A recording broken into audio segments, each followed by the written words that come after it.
स्वागत है आप सभी का विद्या कसम की यूट्यूब चैनल पर, जहां हम लोग देख रहे हैं एमपीपीएससी प्रीलिम्स 2024 की सीरीज चल रही है जिसका नाम है सफलता के 15 वीडियो। जिसमें आज वीडियो का क्रम है 5वां और ये केवल और केवल इसलिए चल रहा है कि 23 जून 2024 को आपका एमपीपीएससी का प्री का एग्जाम है, जिसमें ये टॉपिक से क्वेश्चन हमेशा आते हैं। मध्य प्रदेश की जनगणना 2011। तो बिना समय गवाए हुए हम आगे बढ़ते हैं। तो सबसे पहले ये जान लेते हैं कि जनगणना क्या होती है ना। तो एक निश्चित समयांतराल की जो जनसंख्या होती है जिसकी गणना अधिकारी लोग करते हैं, यानी कि सरकारी आंकड़ों में जो गणना की जाती है उसको जनगणना कहा जाता है। सबसे पहला प्रश्न आपसे ये बनेगा कि सबसे पहले जनगणना ब्रिटिश काल में कब चालू हुई। तो आपको याद रखना है 1872 में लॉर्ड मेयो के शासनकाल में चालू हुई। यदि आपसे दूसरा क्वेश्चन पूछा जाएगा तो ये पूछा जा सकता है कि नियमित जनगणना भारत में कब चालू की गई। नियमित यानी कि प्रत्येक 10 वर्ष में एक जनगणना होती है, उसको नियमित जनगणना कहा जाता है। तो ये 1881 में लॉर्ड रिपन के द्वारा चालू की गई। तो आपको ध्यान रखना है कि यदि पहली पूछेगा तो 1872 लगाना है और अगर नियमित पूछेगा तो 1881 लगाना है। जनगणना संघ सूची का विषय माना जाता है, जिसका उल्लेख संविधान के अनुच्छेद 246 में किया गया है। इसका कार्यकाल या जनगणना प्रत्येक 10 वर्ष के पश्चात होती है, लेकिन ध्यान रखना है 2021 की जनगणना अभी नहीं हुई है ना, ऑनलाइन होने की संभावना है। 2011 की जो जनगणना थी वो देश की 15वीं जनगणना थी और स्वतंत्र भारत की लगभग 7वीं जनगणना मानी जाती है।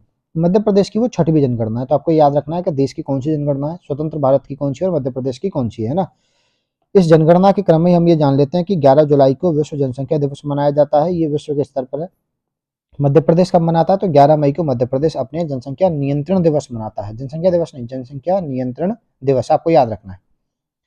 अगला देखते हैं कि हम मध्य प्रदेश की जनगणना पर मूव कर जाते हैं। ये जनगणना 2011 की है, उसके बाद लेटेस्ट कोई जनगणना का आंकड़ा हमें प्राप्त नहीं हुआ है, इसलिए हम 2011 की जनगणना को ही आपसे डिस्कस कर रहे हैं ना। 2011 में जो मध्य प्रदेश की जनगणना हुई उसमें भारत का जनगणना आयुक्त कौन था तो सी चंद्रमौली थे। सी चंद्रमौली की अध्यक्षता में भारत में जनगणना कराई गई।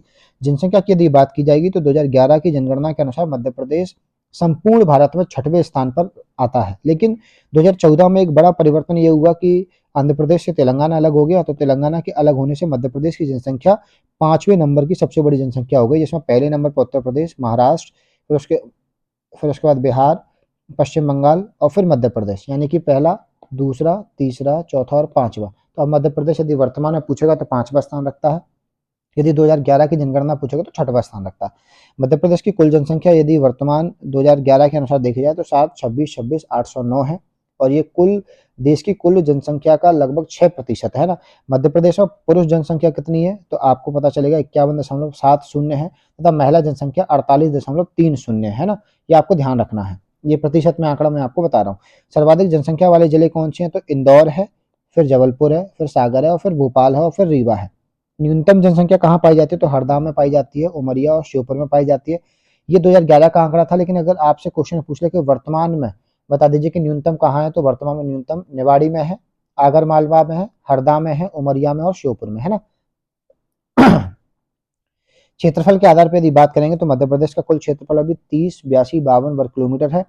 ये भारत के कुल क्षेत्रफल का 9.38% हिस्सा माना जाता है ना। भारत में क्षेत्रफल की दृष्टि से मध्य प्रदेश का दूसरा स्थान है, तो पहला स्थान किसका है तो राजस्थान का है। सर्वाधिक क्षेत्रफल वाले जिलों की यदि हम लोग बात करेंगे, इस लाइन को आप स्टार लगा लीजिए क्योंकि यहाँ से क्वेश्चन साल बनेगा। सर्वाधिक क्षेत्रफल वाला जिला पहले हम लोग छिंदवाड़ा पढ़ा करते थे, लेकिन वर्तमान में कौन हो गया, शिवपुरी हो गया। शिवपुरी, सागर और बैतूल है ना।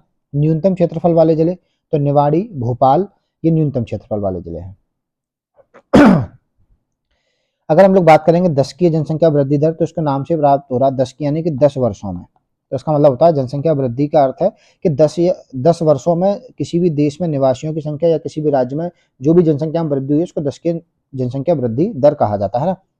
तो 2001 से लेकर 11 तक की जो जनसंख्या वृद्धि दर थी वो 17.7 थी, लेकिन 11 में कितनी हो गई 20.35% हो गई है। तो आपसे अगर क्वेश्चन पूछा जाए कि 2011 के अनुसार कितनी है तो 20.35% जनसंख्या वृद्धि दर हमारी पाई जाती है। 1991 से 2001 के दौरान ये कितनी थी तो ये 24.3% थी है ना, यानी कि इसमें गिरावट देखने को मिल रही है। दशकीय वृद्धि दर में सर्वाधिक संख्या किसकी बढ़ी है पुरुषों की तो 19.6%। अच्छा, सर्वाधिक संख्या बढ़ी है महिलाओं की 21%। सर्वाधिक दशकीय वृद्धि करने वाले जिले कौन से तो इंदौर, फिर झाबुआ, फिर भोपाल। न्यूनतम दशकीय वृद्धि कहाँ हुई तो अनूपपुर, बैतूल और छिंदवाड़ा। आपको ध्यान रखना है कि यहाँ ये क्वेश्चन पूछा गया है पिछली बार में कि अनूपपुर में या न्यूनतम वृद्धि दर कहाँ हुई थी है ना। अगला है लिंगानुपात। लिंगानुपात क्या होता है किसी भी देश में या किसी भी राज्य में या किसी भी क्षेत्र में 1000 पुरुषों पर कितनी महिलाएं उपस्थित हैं उनको लिंगानुपात कहा जाता है। मध्य प्रदेश की लिंगानुपात कितनी है, तो 931 महिलाएं कितने पर, 1000 पुरुषों पर, है ना। 2001 की जनगणना के अनुसार 919 महिलाएं हमारे यहाँ हुआ करती थी, और भारत की यदि हम लिंगानुपात की बात करेंगे तो 943 है। मैं आपको यही तुलना करके बता रहा हूँ कि किसकी ज्यादा है किसकी कम है। तो मध्य प्रदेश से 12 अधिक करोगे तो आपको भारत का लिंगानुपात मिल जाएगा ना। मध्य प्रदेश में सर्वाधिक लिंगानुपात वाले जिले देखेंगे तो बालाघाट में मिलेगा 1021, अलीराजपुर, मंडला, डिंडोरी और झाबुआ है। न्यूनतम लिंगानुपात वाले जिले देखेंगे तो भिंड है, मुरैना है, ग्वालियर है, दतिया है और शिवपुरी है। रीवा का जो लिंगानुपात है वो मध्य प्रदेश के लिंगानुपात यानी कि 931 के बराबर है। आपको इस बिंदु पर अंडरलाइन करना है। मध्य प्रदेश की जनगणना में यदि हम लोग देखेंगे कि शिशु लिंगानुपात यानी शिशु किसको माना जाता है, जिसकी आयु 0 से 6 वर्ष की हो। ये भी एक टेक्निकल क्वेश्चन हो सकता है जनगणना से, कि शिशु किसको कहा जाएगा। तो जनगणना 2001 के अनुसार यदि देखेंगे तो मध्य प्रदेश में ये अनुपात या ये लिंगानुपात 932 था, लेकिन 2011 के अनुसार 2011 में क्या हुआ, उसमें 14 अंकों की कमी आ गई और ये अब कितना हो गया है, 918 हो गया है। तो आपसे कभी पूछ ले कि वर्तमान में कितना है, तो 918 है ना। सर्वाधिक शिशु लिंगानुपात कहाँ पाया जाता है, तो अलीराजपुर में, डिंडोरी और मंडला में बराबर है, फिर बालाघाट में है। न्यूनतम कहाँ पाया जाता है, तो मुरैना में, ग्वालियर में और भिंड में, है ना। सर्वाधिक शिशु जनसंख्या कहाँ है, तो इंदौर में है, और न्यूनतम शिशु जनसंख्या कहाँ है, तो वो हरदा में है। फिर हम देखते हैं जनसंख्या घनत्व। जनसंख्या घनत्व क्या होता है कि प्रति वर्ग किलोमीटर में जितने भी व्यक्ति निवास करते हैं उनकी संख्या को जनसंख्या घनत्व कहा जाता है ना। जनसंख्या घनत्व मध्य प्रदेश का कितना है, तो मध्य प्रदेश का जनसंख्या घनत्व कितना है, तो 236 व्यक्ति प्रति वर्ग किलोमीटर में निवास करते हैं, यानी कि 1 किलोमीटर में आप देखेंगे तो आपको 236 व्यक्ति रहते हुए दिख जाएंगे। 2011 में ये आंकड़ा 196 था। यदि भारत की बात की जाएगी तो भारत में ये जनसंख्या घनत्व 382 है ना। मध्य प्रदेश में जनसंख्या घनत्व में कितने अंकों की वृद्धि हुई है, तो 40 अंकों की वृद्धि हुई है, क्योंकि 196 से अब कहाँ पहुंच गए, 236 पर पहुंच गए। सर्वाधिक जनसंख्या घनत्व वाला जिला कौन सा, तो भोपाल है, जहाँ 855 लोग 1 किलोमीटर में रहते हैं ना। फिर इंदौर है, फिर जबलपुर है। न्यूनतम जनसंख्या घनत्व वाला जिला डिंडोरी है, जहाँ 94 लोग 1 किलोमीटर में आपको निवास करते हुए मिलेंगे। श्योपुर है, फिर पन्ना है। भिंड का जो जनघनत्व है वो भारत के जनघनत्व के बराबर है, यानी कि भिंड में कितने लोग रह रहे होंगे, 382 लोग 1 किलोमीटर के अंदर निवास कर रहे होंगे। आपको उस पर स्टार लगाना है। अगला है साक्षरता। साक्षरता क्या होती है, तो 7 वर्ष का व्यक्ति हो या उससे अधिक कोई भी व्यक्ति होगा, है ना, वो साक्षरता के आंकड़े में शामिल किया जाएगा। बस उसकी 2 ही शर्तें हैं कि वो किसी भी भाषा को पढ़ लिख लेता हो और समझ लेता हो, है ना। मध्य प्रदेश की साक्षरता देखी जाएगी तो कितनी है, 69.3% है। 2001 में ये कितनी थी, 63.7% थी। तो साक्षरता दर में वृद्धि हो गई है कितनी, 5.7% की। भारत की साक्षरता दर देखी जाएगी तो कितनी है, 73% है। ये आपको पुरुष और महिलाओं के आंकड़े दिए गए हैं, आप इनको एक बार देख लेना है। मध्य प्रदेश की जनगणना के बारे में हम आगे की बात करेंगे तो मध्य प्रदेश में सर्वाधिक साक्षरता वाले जिले कौन से हैं, तो जबलपुर है, जहाँ 81.1% साक्षरता है। फिर इंदौर है, फिर भोपाल है ना। न्यूनतम साक्षरता दर वाले जिले अलीराजपुर है, जहाँ 36.1%। अलीराजपुर को स्टार लगा लीजिए, ये क्वेश्चन बनने की संभावना है इस वर्ष, है ना। फिर झाबुआ है, फिर बड़वानी है। सर्वाधिक पुरुष साक्षरता वाले जिले कौन से हैं, तो जबलपुर है, इंदौर है। महिला कहाँ सर्वाधिक मात्रा में साक्षर है, तो ये भोपाल है, ओपाल नहीं, ये गलत टाइप हो गया ना। तो कहाँ है, भोपाल में, है ना। न्यूनतम साक्षरता वाला जिला कौन सा है, तो अलीराजपुर है। और न्यूनतम महिला साक्षरता वाला जिला कौन सा है, तो अलीराजपुर है, वो भी 30% के साथ। कार्यशील जनसंख्या क्या होती है, कि ऐसी जनसंख्या जो किसी न किसी कार्य में या व्यवसाय में संलग्न होती है ना, किसी न किसी में, चाहे कृषि करती हो, व्यापार करती हो, मजदूरी करती हो, किसी के नौकरी करने जाती है ना। 2011 के अनुसार मध्य प्रदेश में कितनी कार्यशील जनसंख्या है, तो 43.5 है। ये 2001 में कितनी पाई जाती थी, 42.7। इसका मतलब वृद्धि तो हुई है ना। राष्ट्रीय औसत देखा जाएगा तो राष्ट्र की कितनी है, भारत की, तो भारत की है 39.8 से कुछ अलग, यानी 39.9 मान लीजिए ना। मध्य प्रदेश की ग्रामीण जनता कार्यशीलता की प्रतिशत है ना, नगरीय जनता से अधिक है। इसका मतलब कि मध्य प्रदेश के गांव में लोग ज्यादा संलग्न है कार्यों में नगरों की तुलना में, ठीक है। सबसे ज्यादा कार्यशील जनसंख्या किसकी है, तो महिलाओं की है। सॉरी, सबसे ज्यादा कार्यशील जनसंख्या किसकी है, तो पुरुषों की है 53.6%, और महिलाओं की है 32.6%। सर्वाधिक मात्रा में यदि कोई व्यक्ति हमारे यहाँ काम करता हुआ पाया जाता है तो वो कहाँ जुड़ता है, तो प्राथमिक क्षेत्र में जुड़ता है। द्वितीयक मात्रा में देखा जाएगा तो द्वितीयक क्षेत्र में सबसे कम जनसंख्या काम करती है, यानी उद्योगों में। मध्य प्रदेश की कार्यशील जनसंख्या कितनी है, तो कहा जाता है कुल जनसंख्या का 43.5% है। अकार्यशील जनसंख्या कितनी है, तो कुल में से इसको 43 को घटाओगे तो कितना बचेगा, 56.52% बचेगा।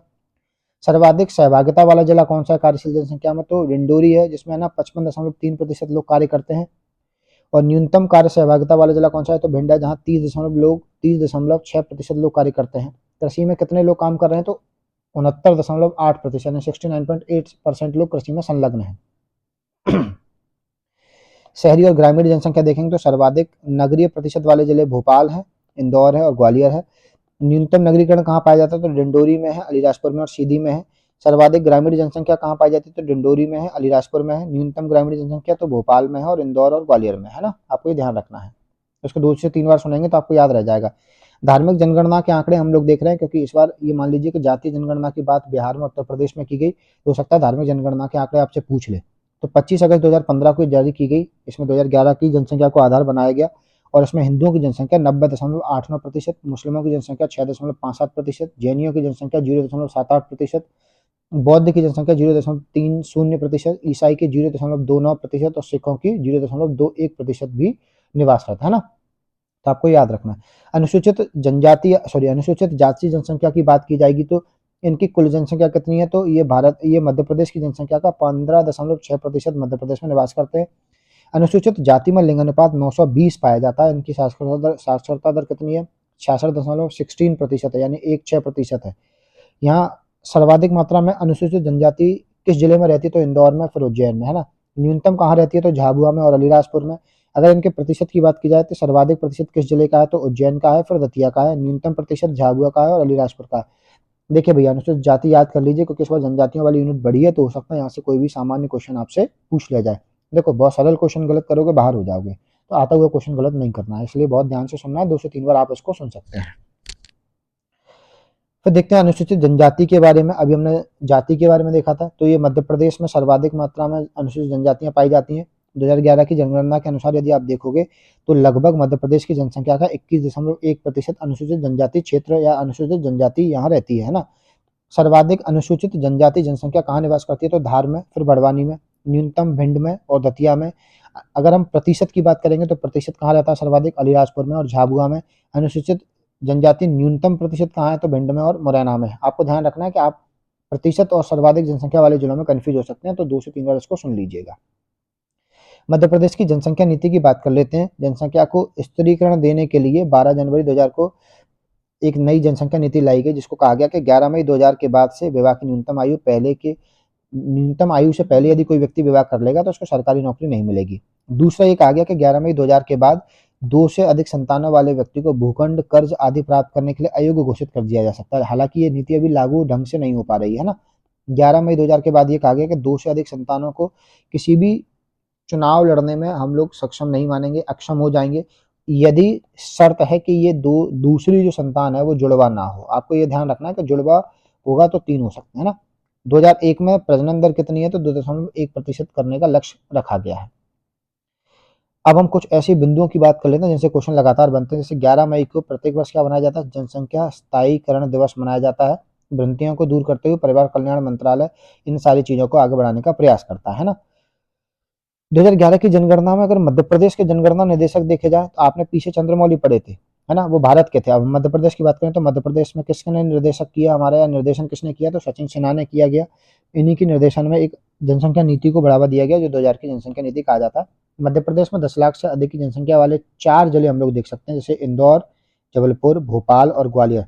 मध्य प्रदेश में सर्वाधिक जनसंख्या वृद्धि दर वाला जो दशक हम लोग देखते हैं वो 1961 से 71 वाला दशक माना जाता है, जिसमें 29.28% की जनसंख्या वृद्धि दर हम लोगों को देखने मिलती है।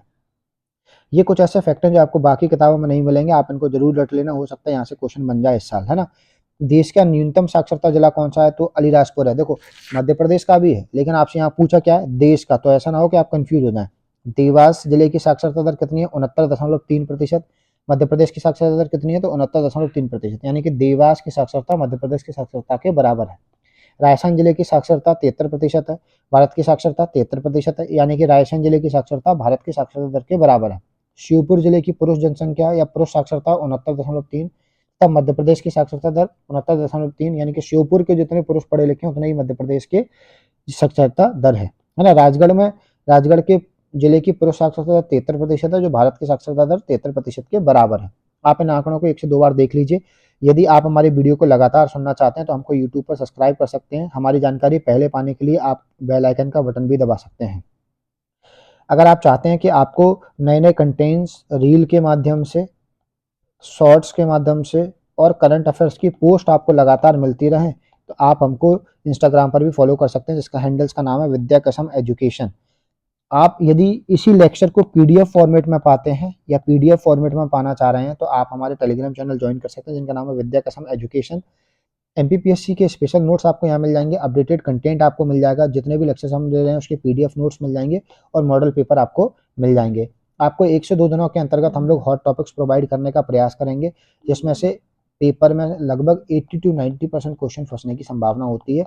तो आज का लेक्चर आपको कैसा लगा हमको कमेंट बॉक्स में जरूर बताएं, और इस लेक्चर के बाहर आपको जनसंख्या से कोई भी सवाल नहीं मिल सकता है। आज के लेक्चर के लिए बहुत बहुत धन्यवाद।